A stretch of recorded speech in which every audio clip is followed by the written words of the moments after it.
Here we go. You think people pay money to just get a hug? There's professional cuddlers. Yeah. People get paid just to cuddle. So, Professional cuddlers.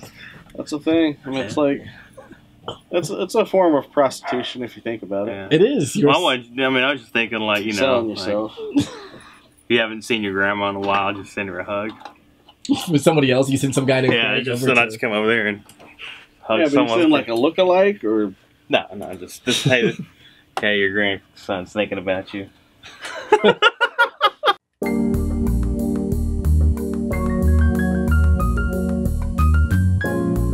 Just you guys kind of going over the beginnings, where the fascinations with like aliens and did you watch a lot of sci-fi as kids?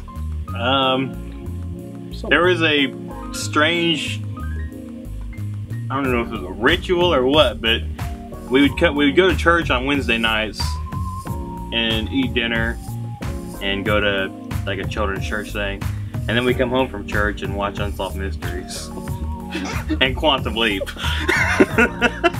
yeah, it's true. And so I love Quantum. I really think of it as a ritual, but I feel like that has a lot to do with it. And I mean, we watched, you know, like E.T., Fire in the Sky, Close Encounters, like all, you know. But I can't help but think that it has something to do with that church Quantum Leap, Unsolved Mysteries ritual. From Christianity, we make a quantum leap into Unsolved Mysteries. Right. So what was the first band called? first band. Triple First. entity.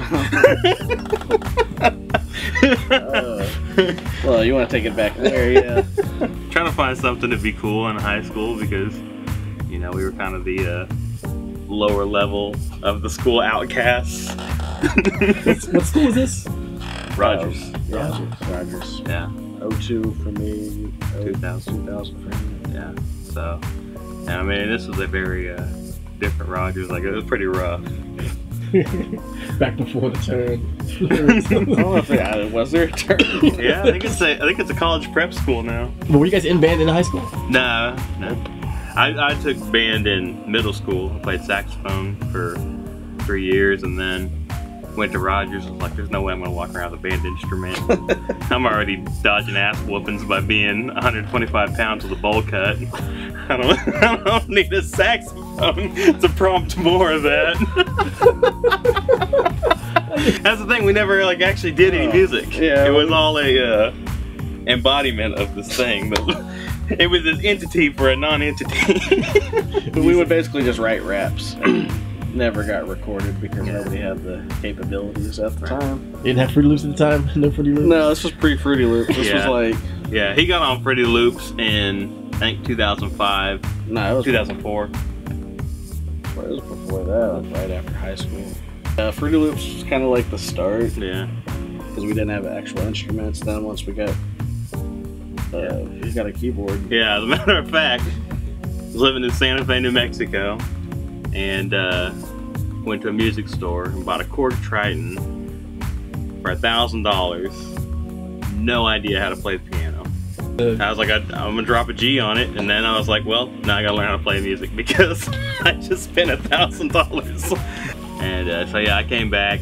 Both of us learned how to use it, and then our buddy Terrence, he had one, so he knew how to use it as well. And yeah, that was kind of the beginnings of Kinfolks, which was the real music, the baby.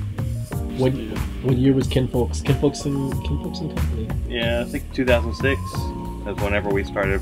Yeah, that's when we first started hand selecting players. Well, we started writing music and recording. Yeah. That's when we started recording, which was a game changer right there.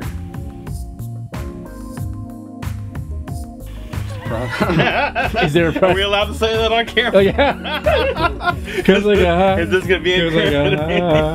This is the process nowadays. Really, it's just, I mean, for the most part, it started out with just one of us would start making a beat, and somebody else would play something, and then we were like, "Hey, why don't you come sing this song?" And then somebody else.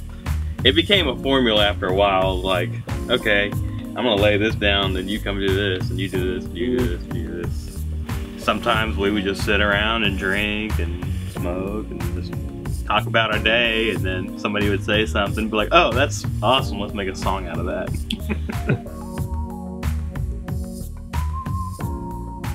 So that was like gonna be my little solo effort. I started making songs and recording those, and once I had some good stuff going, Jay Foyle from the Kinfolks and Company crew, he wanted in on that action, so that turned into Fourth Kind, which was us as a duo, both making beats and both, you know, rapping just about whatever, a lot of space stuff going on. And from that kind of, I met a lot of people. I met KP doing shows and stuff, and that's kind of where Sagonomics came from. Was after Fourth Kind started to fizzle out and we got tired of doing that. KP approached me about working on some songs, so we started that, and he said he wanted to do a band. So I was like, hey, you find a bass player and a drummer and I'll be your keyboard player, and we can be a band. And that's started, shit, it was like 2014.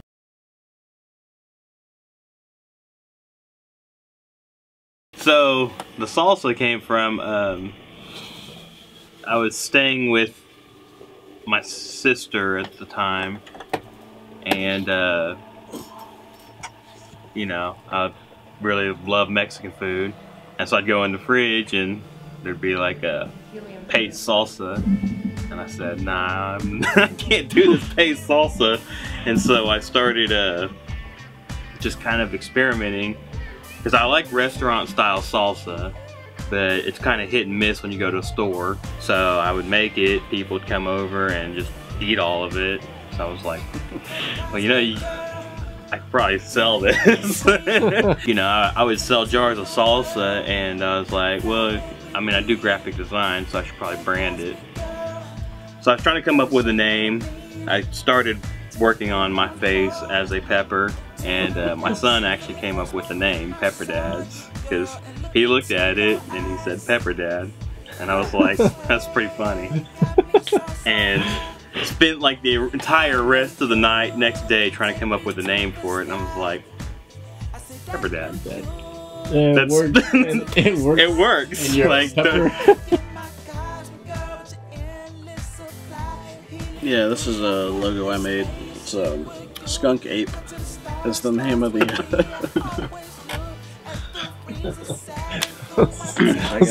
which goes back to the Unsolved Mysteries and Potluck. Big Rob, I don't know if you know Big Rob. Yeah. He's the one that actually does the embroidery over at Lids. Oh. So, like, I send the logo off, get it converted to a, you know, like a something they can embroider, and then take it to Rob, man, and he hooks it up, makes it happen. So, Man, it's dope. I never even thought about. It's good knowing people. It's good knowing people. Lord's knows. Yeah, That's from always wanting, like, you know, the best shoes and shit. We never had all that growing up.